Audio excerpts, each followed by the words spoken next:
সীতাকুণ্ড চট্টগ্রামের একটি উপজেলা যা বর্তমানে পর্যটকদের কাছে জনপ্রিয়তার শীর্ষে। সমুদ্র, ঝর্ণা, পাহাড়, ঝিরিমে কি নেই এখানে। আর এ কারণেই প্রতিদিন অসংখ্য পর্যটক সীতাকুণ্ড ভ্রমণে যাচ্ছেন। কেউ ক্যাম্পিং করছেন, আবার কেউ বা ট্রেকিং করে ঝর্ণায় গা ভিজিয়ে দিনে দিনেই ফিরে আসছেন। ঢাকা, চট্টগ্রাম, ফেনী, কুমিল্লা এসব জায়গা থেকে ডে ট্রিপ দিয়ে ফিরে আসা যায় বলে বর্তমানে আরো বেশি আকারে জনপ্রিয়তা পেয়েছে সীতাকুণ্ড। আজকের এই ভিডিওতে আপনাদের দেখানোর চেষ্টা করব কিভাবে সীতাকুণ্ড যাবেন এবং দেওয়ার চেষ্টা করব সীতাকুণ্ডের দর্শনীয় স্থান ভ্রমণের পূর্ণাঙ্গ গাইডলাইন। তাই ধৈর্য সহকারে সম্পূর্ণ ভিডিও দেখার আমন্ত্রণ জানিয়ে শুরু করছি আজকের ভ্রমণ গল্প Sitakunda, the beauty of Bangladesh.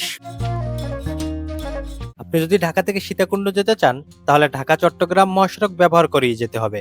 ঢাকার সায়দাবাদ, গাবতলী বা কল্যাণপুর বাস স্ট্যান্ড থেকে চট্টগ্রামগামী প্রায় সব বাসই সীতাকুণ্ডে থামে। বাসের সুপারভাইজারকে বলে রাখবেন আপনি সীতাকুণ্ড নামবেন। বাসগুলো সাধারণত ফেনী অতিক্রমের পর সীতাকুণ্ড বাস স্ট্যান্ডে থামে, সেখানেই আপনি নেমে যাবেন। ঢাকা থেকে সীতাকুণ্ডের দূরত্ব প্রায় 250 কিলোমিটার, আর যেতে সময় লাগে 4 থেকে 5 ঘন্টা। জনপ্রিয় বাস সার্ভিসগুলোর মধ্যে রয়েছে হানিফ এন্টারপ্রাইজ, শ্যামলী পরিবহন, এনার ট্রান্সপোর্ট, দেশ ট্রাভেলস, সৌদিয়া ইউনিকো, স্টারলাইন সহ ইত্যাদি। নন এসি বাসের ভাড়া প্রায় 500 থেকে 600 টাকা, আর এসি বাসের ভাড়া পড়বে 700 থেকে 1000 টাকা। আজকে আমি যাচ্ছি শ্যামলী এনার ট্রাভেলসে। ঢাকার সায়দাবাদ সহ অন্যান্য স্থান থেকে আপনি চট্টগ্রামগামী এই বাস সার্ভিসের কাউন্টার পেয়ে যাবেন। তাই টিকিট কেটে উঠে পড়ুন আপনার পছন্দের বাস সার্ভিসে। সীতাকুণ্ড বাজার থেকে শুভ সকাল সবাইকে। আমি এখন আছি সীতাকুণ্ড বাজারে। গতকাল রাতে শ্যামলী এনার ট্রাভেলস করে সীতাকুণ্ড এসেছি এবং শ্যামলী এনার ট্রাভেলস আমাকে সীতাকুণ্ড 6টার সময় নামিয়ে দিয়েছে। যখন নামিয়ে দিয়েছে তখন রাত ছিল, যার কারণে আপনাদেরকে দেখানো সম্ভব হয়নি। এখন 7টা বাজে, আর আমি একটা হোটেল খুঁজতেছি নাস্তা করার জন্য। সেখানে গিয়ে আমি নাস্তা করব এবং সীতাকুণ্ড ট্যুরের আমার যে ফার্স্ট ডেস্টিনেশন থাকবে চন্দ্রনাথ পাহাড় এবং মন্দির, সেই ডেস্টিনেশনের উদ্দেশ্যে চলে যাব নাস্তা করে। নাস্তার স্বাদ এবং দাম কীরকম এবং কি কি নাস্তা এখানে পাওয়া যায় সেগুলো আপনাদের সাথে শেয়ার করব। এখান থেকে নাস্তা করার পরে সিএনজি যোগে হয়তো রিজার্ভ অথবা লোকালি যেভাবে যায় ওইভাবে আমরা চন্দ্রনাথ পাহাড়ের দিকে চলে যাব। তো সেগুলো আপনাদের সাথে শেয়ার করব। আমি এখানে একটি হোটেল দেখতে পাচ্ছি, সৌদিয়া রেস্তোরাঁ। আমরা এখানে দেখি নাস্তা করার জন্য যাব, আর কি কি নাস্তা এখানে পাওয়া যায় সেগুলো আপনাদের সাথে শেয়ার করব। সো নাস্তা করার জন্য যাচ্ছি, সাথেই থাকুন।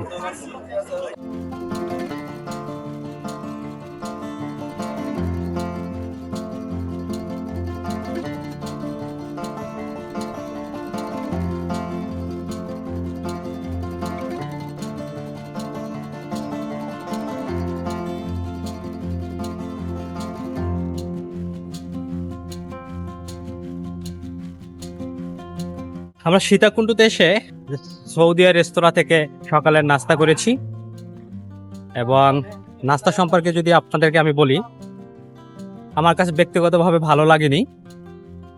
আমরা পরাটা খেয়েছি, ডাল ভাজি আর ডিম ভাজি। আমাদের দুজনের 130 টাকা বিল উঠেছে। ব্যক্তিগতভাবে নাস্তাটা আমার কাছে ভালো লাগেনি এবং এখানে যারা স্টাফ আছে আমার মনে হচ্ছে যে তারা প্রফেশনাল না। এখন তারা প্রফেশনাল কি অথবা প্রফেশনাল না সেটা আমার জানা নাই, বাট আমার মনে হচ্ছে যে তারা প্রফেশনাল না এবং নাস্তার মান আমার কাছে ততটা ভালো লাগেনি।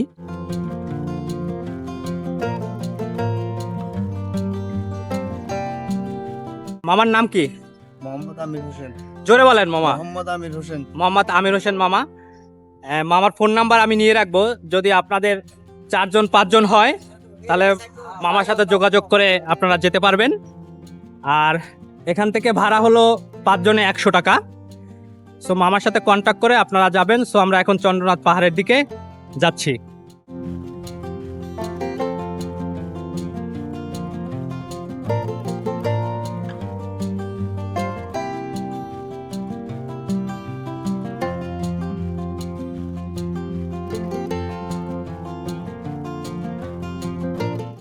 মামা লাঠি কত করে? হচ্ছে আপনার এখন 40 টাকা করে জমা দিয়ে যাবেন, যদি হ্যাঁ। 80 দিয়ে দেন আবার 20 টাকা করে রিটার্ন দিবার, 20 টাকা ভাড়া রাখবেন, মানে টোটাল ভাড়া 20 টাকা। টোটাল ভাড়া 20 টাকা, 20 টাকা 40 টাকা এখন দিয়ে যাব, 20 টাকা আপনি আমাকে রিটার্ন দিবেন আর লাঠি ফেরত দিলে। আর ব্যাগ রাখার ব্যাপারটা এটার সাথেই। ব্যাগ হচ্ছে 20 টাকা করে ফুল সেফটি আছে আচ্ছা, ফুল সেফটি সহ ব্যাগ হলো 20 টাকা করে। 20 টাকা করে। আচ্ছা, এখান থেকে যদি লাঠি নেন, এই যে লাঠিগুলো আছে, এটা আপনার পাহাড়ে ওঠার জন্য এবং নামার জন্য খুব জরুরি একটা জিনিস। এবং অবশ্যই যে জিনিসটা হলো যে আপনাকে পানি এবং স্যালাইন এখান থেকে নিয়ে যেতে হবে। এটা খুবই এসেনশিয়াল, কারণ আপনি যখন উপরে উঠবেন আপনার অনেক পানি পিপাসা পাবে, যার কারণে আপনার এটা নিতেই হবে। এবং লাঠিটা নামতে এবং উঠতে দুই ক্ষেত্রেই আপনার প্রয়োজন হবে। সো আমরা এখন এই দিক দিয়ে পাহাড় ট্রেকিং শুরু করব। জাস্ট এই দিক দিয়ে আমরা পাহাড়ের দিকে উঠতে থাকবো এবং আপনাদের সাথে পাহাড়ের সম্পূর্ণ ডিটেল আমরা শেয়ার করব। সো চলুন পাহাড়ের দিকে ওঠা যাক।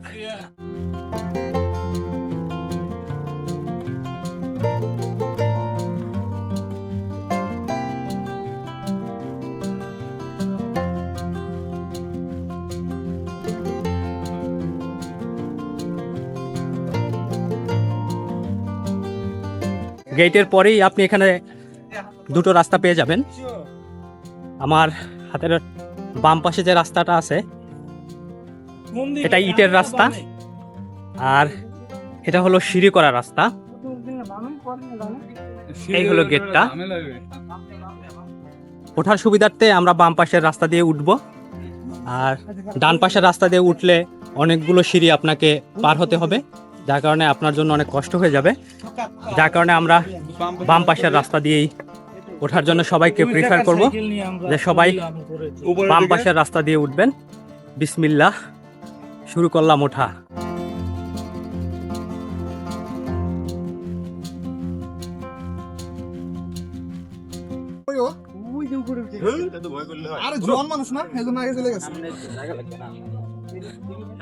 এখান থেকে যদি আমি একটু সম্পূর্ণটা একটু নিচের দিকে যদি আমি দেখানোর চেষ্টা করি যে এখানের রাস্তাটুকু দেখুন কি খাড়া রাস্তা। ভাই উঠতে কেমন লাগলো? অসাধারণ অসাধারণ, সেরকম ফিলিংস কিন্তু খবরটা হয়ে গেছে। এখান থেকে রাস্তাটুকু খুবই খাড়া এবং পিচ্ছিল, আর এই দিকটাতেও খাড়া এবং পিচ্ছিল রাস্তা। সো আপনাকে অবশ্যই ভালো মানের জুতো অথবা অ্যাঙ্গেলেট ইউজ করতে হবে ওঠার জন্য। জুতোগুলো বিশেষ করে যে জুতোগুলোতে গ্রিপ আছে ওই জুতোগুলো ইউজ করতে হবে। আর এখান থেকে যদি শহরের ভিউটা যদি একটু দেখেন, এই হলো এখান থেকে শহরের ভিউটা। যতদূর উঠলাম মনে হচ্ছে এই জায়গাটুকু সবচেয়ে ডেঞ্জারাস, এবং এখানে উঠে অনেকেই কিন্তু দাঁড়িয়ে গেছে। এই জায়গাটা ভাঙা এবং অনেক উঁচু। সো চলুন জায়গাটাতে উঠি। বিসমিল্লাহ। ভাই আর উঠবেন না? ভাইয়া আর উঠবেন না? এতটুকুই তো কষ্ট হয়ে গেছে। তাই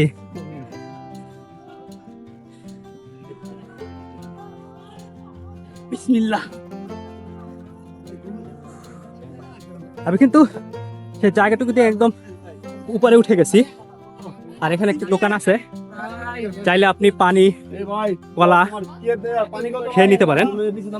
সবাই কিন্তু এখান থেকে খাচ্ছে, আপনি এখান থেকে কিন্তু ব্রেক নিয়ে সকালে সে ভাইয়া খেতে পারেন।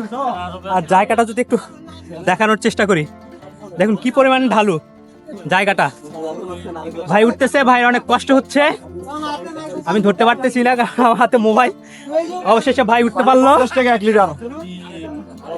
এই যে দেখুন জায়গাটা আরো একবার যদি দেখাই, খুবই ডেঞ্জারাস জায়গা যতদূর উঠেছি তার ভিতরে।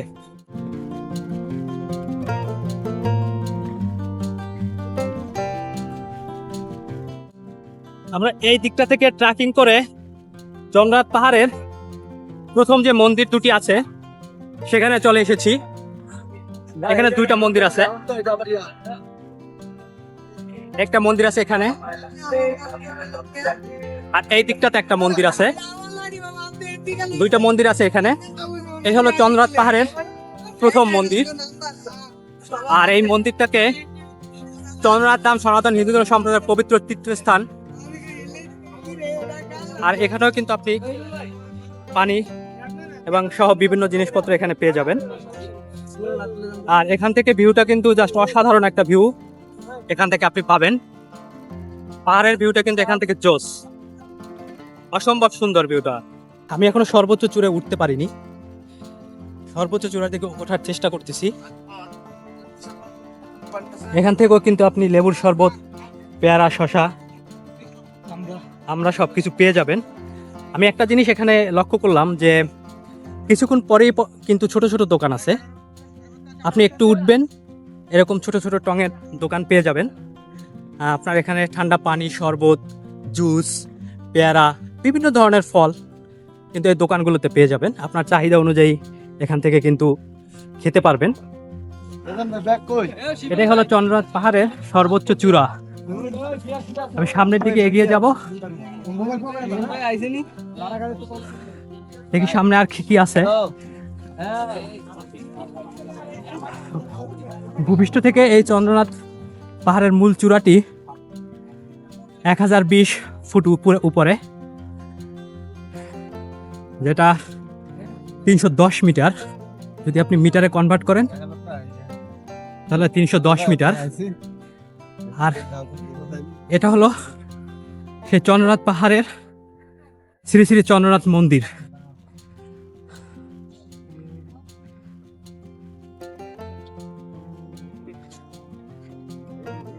হিন্দু ধর্মাবলম্বীদের এই মন্দির। সামনের দিকে এগিয়ে যাচ্ছি, আর এখান থেকে ভিউটা জাস্ট অসাধারণ।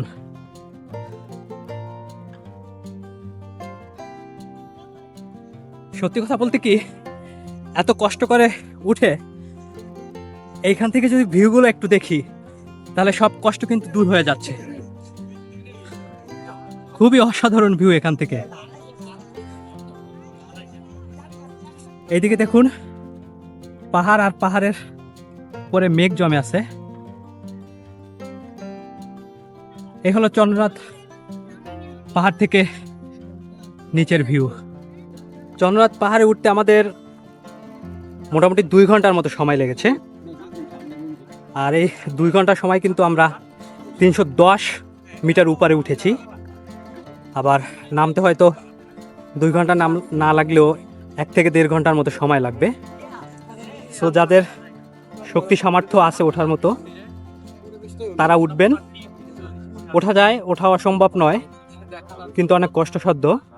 তো সেই চিন্তা করেই কিন্তু এখানে আপনাকে উঠতে হবে। সো চলুন এখান থেকে আমরা নামি। এই হলো চন্দ্রনাথ মন্দির থেকে নামার রাস্তা। ওঠা যতটা কষ্ট, নামতে তার চেয়ে বেশি কষ্ট। সিঁড়ি করার রাস্তা হলেও নামতে অনেক কষ্ট এবং খুবই রিস্কি। মনোযোগ হারাবেন না কোনোভাবেই, তাহলে পা যদি একদিক থেকে আর একদিকে চলে যায় তাহলে আপনি নিচে পড়ে যেতে পারেন। রাস্তাটা খুবই ডেঞ্জারাস, নামার রাস্তাটা ওঠার রাস্তাটার তুলনায়। আপনারা চাইলে যে দিক থেকে উঠবেন সেই দিক থেকেও নামতে পারেন, কিন্তু এই দিকটা থেকে আপনি কখনোই উঠবেন না। ফাইনালি আমাদের চন্দ্রনাথ পাহাড় এবং মন্দির ট্রেকিং শেষ। আমাদের সময় লেগেছে প্রায় 3 ঘন্টার মতো। আর আমরা যেখান থেকে ট্রেকিং শুরু করেছিলাম আমরা এখন সেখানেই চলে আসছি। এই যে বাঁশ, এই বাঁশ নিয়ে উঠেছি, আবার বাঁশ নিয়ে নেমে গেলাম। সো এই ছিল আমাদের সীতাকুণ্ডের চন্দ্রনাথ পাহাড় ট্রেকিং। সীতাকুণ্ড ট্যুরের এটা ছিল আমাদের প্রথম স্পট। আর এখন আমরা চলে যাব সীতাকুণ্ড বাজারে। সেখানে গিয়ে আজকের দিনের দ্বিতীয় গন্তব্যে আমরা চলে যাব। সো আমাদের সাথেই থাকুন। এখন চলে যাচ্ছি সীতাকুণ্ড বাজারে।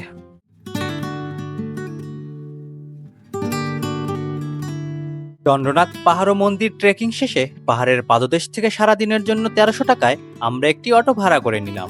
আর এই অটোতে করে আমরা সহস্রধারা ঝর্ণা 2, গুলিয়াখালী সি বিচ ও বাঁশবাড়িয়া সি বিচ ঘুরে দেখব। সবগুলো স্পট দেখার পর অটো আমাদের নামিয়ে দিবে সীতাকুণ্ড বাস স্ট্যান্ড। এছাড়াও সীতাকুণ্ড বাজার থেকে আপনারা লোকাল সিএনজি অথবা অটোতে করে সহস্রধারা ঝর্ণা 2 আসতে পারেন। সীতাকুণ্ড বাজার থেকে সহস্রধারা ঝর্ণা 2 আসতে সময় লাগবে আনুমানিক 25 থেকে 30 মিনিট।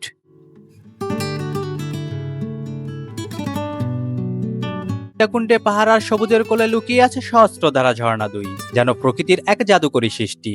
ঝর্ণার গর্জন, সহস্রধারা লেকের নীল জল আর ঝিরিপথের সৌন্দর্য মনকে স্পর্শ করে।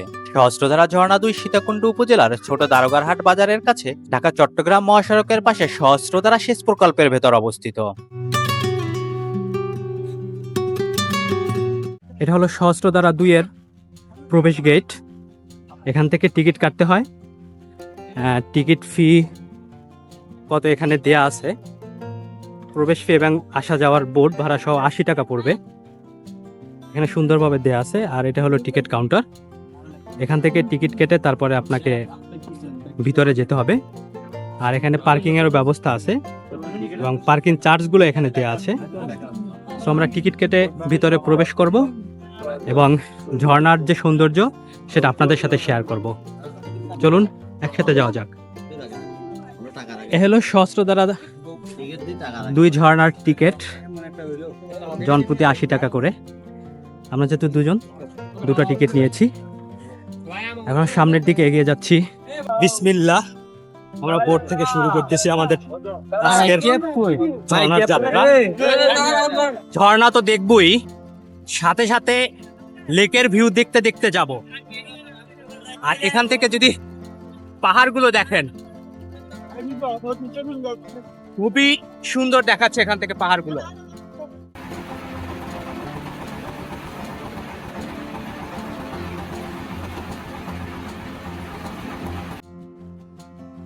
আমাদেরকে বোট এখানে নামিয়ে দিয়েছে।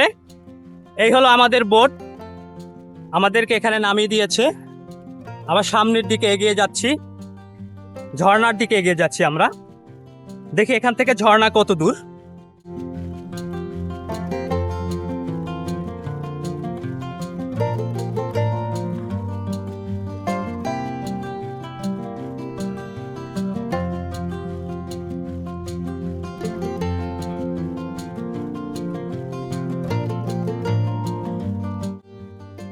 ও মাই গড, আমরা কিন্তু ঝর্ণার একদম কাছে চলে আসছি। এই যে দেখুন,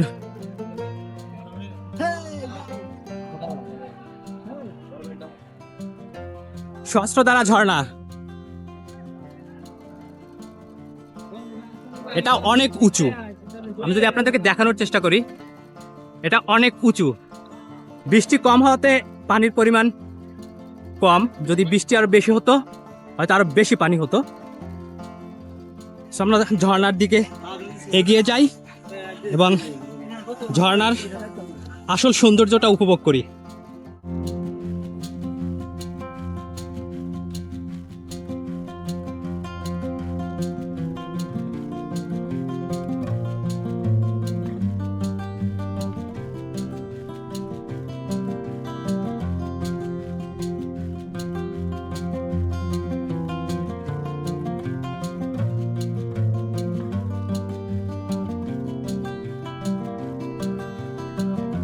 সহস্রধারা ঝর্ণার পানি থেকে কিন্তু ছোট্ট একটা ঝিরিপথ তৈরি হয়েছে। এই যে সেই ঝিরিপথটা। আর এখানে আরো একটা ঝর্ণা আছে, আমরা ওই ঝর্ণাটার দিকে এখন যাচ্ছি। এখানে ঝর্ণাটা আমাদের মোটামুটি দেখা শেষ। আমি কিন্তু ঝিরিপথ ধরে যাচ্ছি আর পানিগুলো অনেক ঠান্ডা, খুবই ঠান্ডা পানি। এখানে আমার গোসল করার প্ল্যান ছিল, কিন্তু যেহেতু ওই ঝর্ণাটাতে যাব, ওইখানে গোসল করব। গোসল করার পরে দেন আবার এখানে আসবো, এসে আবার এই ঝর্ণাতেও গোসল করার প্ল্যান আছে। সো এই ঝিরিপথ ধরে মেবি আমাদেরকে এগোতে হবে দ্বিতীয় ঝর্ণাটি দেখার জন্য।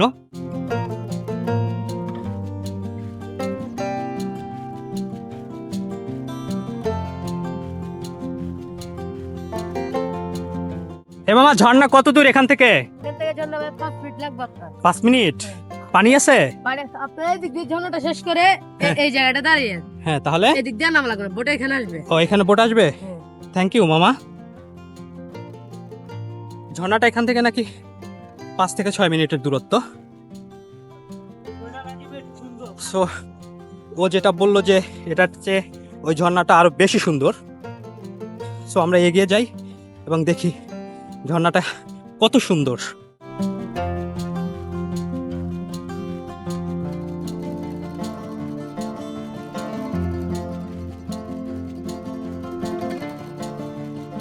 ভাই পানি আছে? মোটামুটি। মোটামুটি গোসল করা যাবে? হ্যাঁ যাবে। আচ্ছা, দেখতে সুন্দর। হ্যাঁ সুন্দর। আরেকটা আছে রিস্কের উপরে যাইতে হবে, ওটা আপনাদের পারেন যাবেন। উপরে উপরে? হ্যাঁ উপরে প্রচুর রিস্ক। আচ্ছা, ভাই বলো যে ওই যে ঝর্ণাটা আছে এখন আমরা দেখতে যাচ্ছি, এটার উপরে আরেকটা ঝর্ণা আছে, যদি ওইটাতে ট্রেকিং করে যাওয়া যায়, যাওয়ার চেষ্টা করব, জানি না যেতে পারবো কিনা। ছোট ছোট ক্যাসকেট আছে, এই যে ছোট ছোট ক্যাসকেটের মতো আছে, এখান থেকে পানি কম থাকার কারণে ক্যাসকেটগুলোতে একটু পানি কম, আর এই জায়গাগুলোতে কিন্তু গভীর। সো এগুলোতে নামা যাবে না, অনেক গভীর জায়গাগুলো হয়। সো দূর থেকেই দেখে চলে যেতে হবে। আর এই হলো সেই আমাদের কাঙ্ক্ষিত দ্বিতীয় ঝর্ণা। এই জায়গাটাতে মানুষ কম, এই যে দেখুন আমরা খুবই কাছাকাছি চলে এসেছি ঝর্ণার।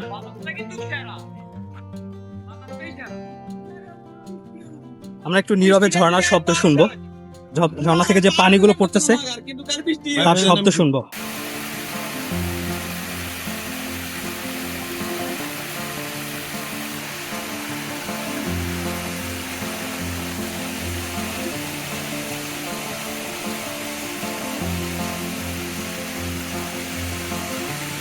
এ হলো সহস্রধারা 2 এর দ্বিতীয় ঝর্ণা, যেটা আমরা এই দিক থেকে এসেছি।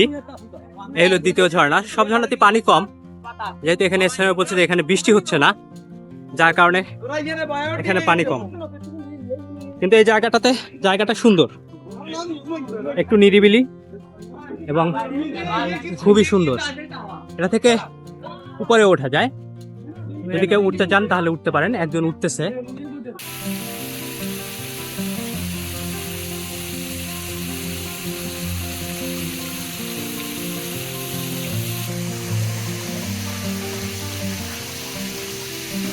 সহস্রধারা 2 থেকে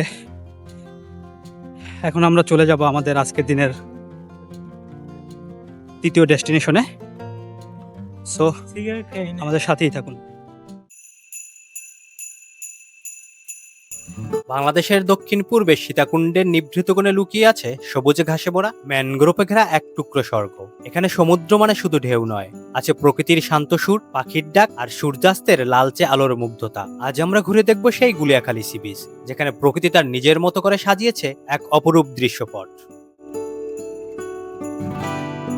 সহস্রধারা ঝর্ণা 2 ভ্রমণ শেষে ভাড়া করা অটোতে করে আমরা যাচ্ছি গুলিয়াখালী সি বিচ। সীতাকুণ্ড বাজার থেকে সিএনজি, অটো এবং মোটরসাইকেল করে সরাসরি যাওয়া যায় গুলিয়াখালী সি বিচ। সীতাকুণ্ড বাজার থেকে গুলিয়াখালী বিচের দূরত্ব 5 কিলোমিটার। সীতাকুণ্ড বাস স্ট্যান্ড ব্রিজের নিচ থেকে গুলিয়াখালী বিচে যাওয়ার জন্য সিএনজি পেয়ে যাবেন।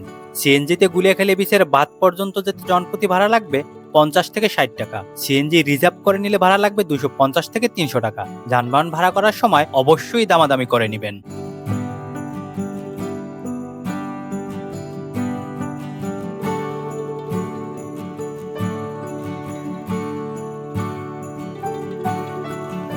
গুলিয়াখালী সি বিচে এসে যারা আপনারা দুপুরের খাবার খেতে চান, এখানে অনেকগুলো হোটেল আছে, এখান থেকে প্যাকেজ হিসাব করে আপনারা দুপুরের খাবার খেতে পারবেন। এই দিক দিয়েও অনেকগুলো হোটেল আছে, সো আপনারা এই দিকেও খেতে পারবেন। আর এখানে যাওয়ার রাস্তাটা হলো একটি কাঁচা রাস্তা, এই যে রাস্তাটা।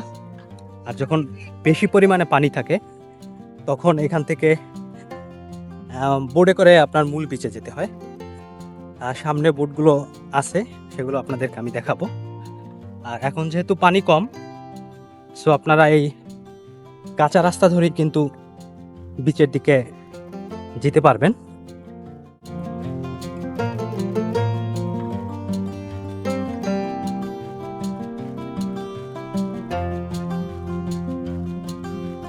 এই যে বোটগুলো দেখতে পাচ্ছেন, যখন পানি বেশি থাকে এই বোটগুলোতে করেই কিন্তু আপনি মূল বিচের দিকে যেতে পারবেন। এখান থেকে মূল বিচের দিকে যেতে পারবেন। এখানে অজস্র বোট রাখা আছে, এগুলোতে করে আপনি ওখানে যেতে পারবেন। আর এখন যেতে হবে এই কাঁচা রাস্তা দিয়ে, ভাঙাচুরা কর্দমাক্ত কাঁচা রাস্তা দিয়ে এগিয়ে যাচ্ছি শুধুমাত্র গুলিয়াখালী সি বিচের সৌন্দর্য উপভোগ করার জন্য। গিয়ে দেখি গুলিয়াখালী সি বিচ আমাদের জন্য কি রূপে সেজেছে। 5 থেকে 7 মিনিট হাঁটার পরে আমরা কিন্তু চলে এসেছি গুলিয়াখালীর সবুজ বিচে। দেখুন এই বিচের অবস্থা, খুবই সবুজ ঘাসগুলো এবং অসংখ্য পরিমাণ গাছ।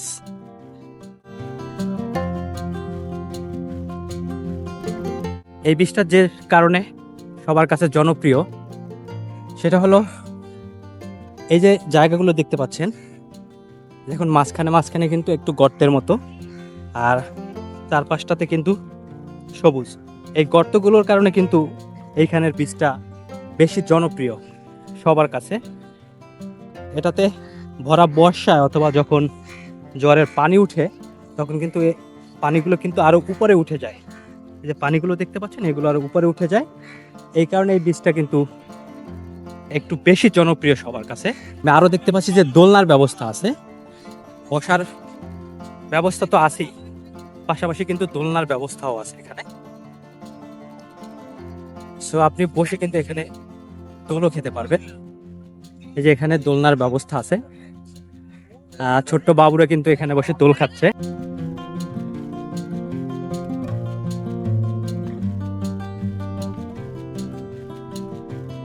আর এই হলো এখান থেকে সাগরের ভিউ।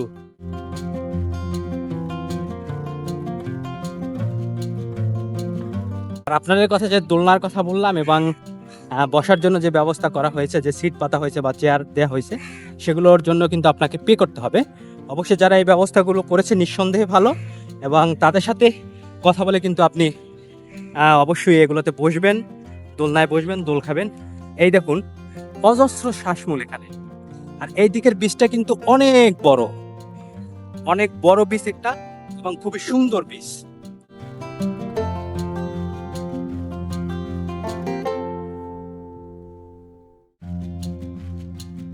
বীজটা কিন্তু অসম্ভব সুন্দর।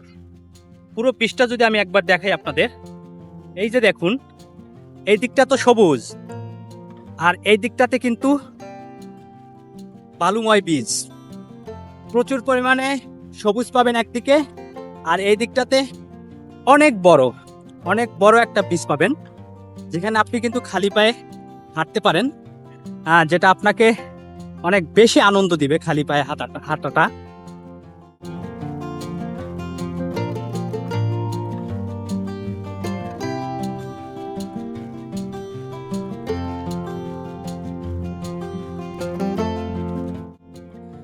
গুলিয়াখালী সমুদ্র সৈকত থেকে বিদায় নিচ্ছি, চলে যাচ্ছি আমাদের আজকের দিনের নেক্সট ডেস্টিনেশনে, বাঁশবাড়িয়া সি বিচে।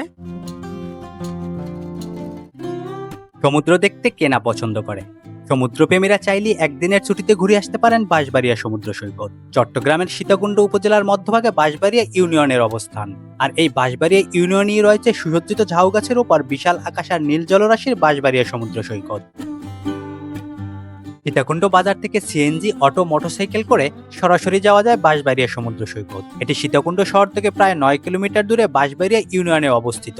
সীতাকুণ্ড বাজার থেকে বাঁশবাড়িয়া সমুদ্র সৈকত যাওয়ার জন্য সিএনজি পেয়ে যাবেন। সিএনজিতে বাঁশবাড়িয়া সমুদ্র সৈকত পর্যন্ত যেতে জনপ্রতি ভাড়া লাগবে 40 থেকে 50 টাকা। আসা যাওয়ার জন্য সিএনজি অথবা অটো রিজার্ভ করে নিলে ভাড়া লাগবে 300 থেকে 350 টাকা। যানবাহন ভাড়া করার সময় অবশ্যই দামাদামি করে নেবেন। আমি সিএনজি থেকে নেমে 5 মিনিটের হাঁটা দূরত্বে কিন্তু একদম সাগর পাড়ে চলে এসেছি। এখানে কিছুটা ইটের রাস্তা আছে, এরপরে বস্তায় করে কিছু বালু দিয়ে রেখেছে, এবং তারপরে কিছু সলিং করা রাস্তা আছে। এই দিকটা থেকে আমি এসেছি। আসার পরে আমি কিন্তু একদম এখন সাগরের কাছে আছি, যদি আপনাদেরকে দেখানোর চেষ্টা করি। এই হলো বাঁশবাড়িয়া সি বিচ। জায়গাটুকু কিন্তু ব্লক দিয়ে একদম চারপাশটা বেঁধে রেখেছে, এবং অজস্র দর্শনার্থী কিন্তু এখানে আছে, তারা এখানে বসে হ্যাং আউট করতেছে। সামনে কিন্তু সমুদ্র, বসে বসে সমুদ্র দেখতেছে, এবং এখানে ঠান্ডা বাতাস, সে বাতাস উপভোগ করতেছে। এই হলো এখানের অবস্থা। আর আমি যদি একটু সামনে দেখানোর চেষ্টা করি, এই হলো পুরো বীজটা। এইদিকে কিন্তু পুরো বীজটা রয়েছে এবং আমার এইদিকে যদি আমি আপনাকে দেখানোর চেষ্টা করি, তাহলে এই দিকটা কিন্তু একটা ঝাউ বাগান আছে। আমি ওই দিকটাতে যাব, গিয়ে আপনাদেরকে ওই দিকটাও দেখাবো। আর আমরা গুলিয়াখালী সি বিচ যেটা দেখে এসেছি সেটা ছিল এই দিকটাতে। এই দিকটা থেকে আমরা গুলিয়াখালী সি বিচটা দেখে এসেছি। আর এই হলো এখানকার অবস্থা। সাগরে কিন্তু ঢেউ আছে এবং অনেকেই কিন্তু সাগরের একদম কাছাকাছি চলে গেছে, ঢেউয়ের কাছাকাছি চলে গেছে। আমি ওই দিকটাতে যাওয়ার চেষ্টা করতেছি, একদম ঢেউয়ের কাছাকাছি।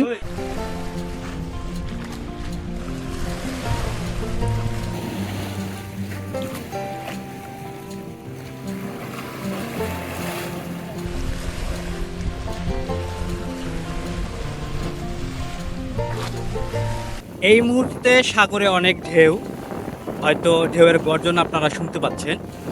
আর এই দিকটাতে যদি দেখেন, এই দিকটাতে কিন্তু পর্যটক যারা আসছে এখানে তারা কিন্তু গোসল করতেছে। আর এই যে বালু ভর্তি যে বস্তাগুলো আছে সেগুলো উপরে বসে কিন্তু অনেকে হ্যাং আউট করতেছে, ছবি তুলতেছে। আর সবাই সূর্যাস্তের অপেক্ষা করতেছে, কখন সূর্য অস্ত যাবে সেই অপেক্ষা করতেছে সবাই। এই দিকের অবস্থাটা আপনাদেরকে দেখালাম। চলুন এখন যে মূল বীজটা আছে, আমার হাতের এই দিকে যে মূল বীজটা দেখতে পাচ্ছেন আপনারা, এইদিকে আমরা এইদিকে যাব, গিয়ে মূল বীজের কী অবস্থা এবং ওইদিকে একটা আপনার ঝাউ বাগান আছে, ঝাউ বাগানটাতে আমরা যাই এবং সেখানে গিয়ে দেখি সেখান থেকে আসলে প্রাকৃতিক সৌন্দর্যটা আসলে কীরকম সেটা দেখার চেষ্টা করি। চলুন যাওয়া যাক।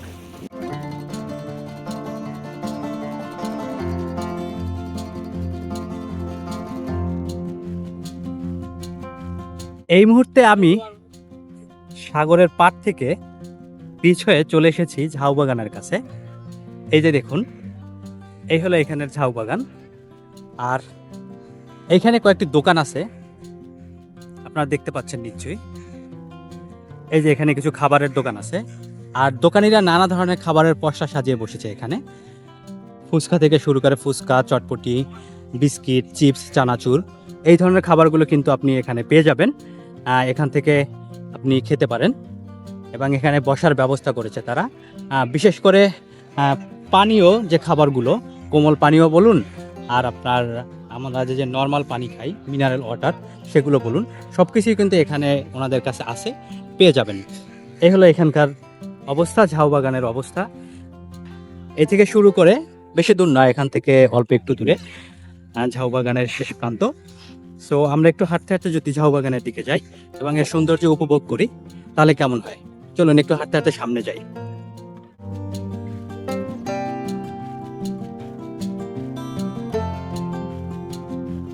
সূর্য কিন্তু অস্ত যাচ্ছে আর এর যে আভাটা কিন্তু চারদিকে ছড়িয়ে পড়েছে।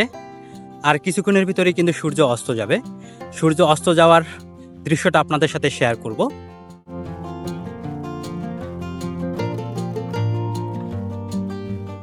অনেকক্ষণ অপেক্ষা করার পরেও কিন্তু সূর্যাস্তের সেই অন্তিম মুহূর্তটা কিন্তু আমি আপনাদেরকে দেখাতে পারিনি, কারণ সেই মেঘ সূর্যটাকে ঢেকে রেখেছে।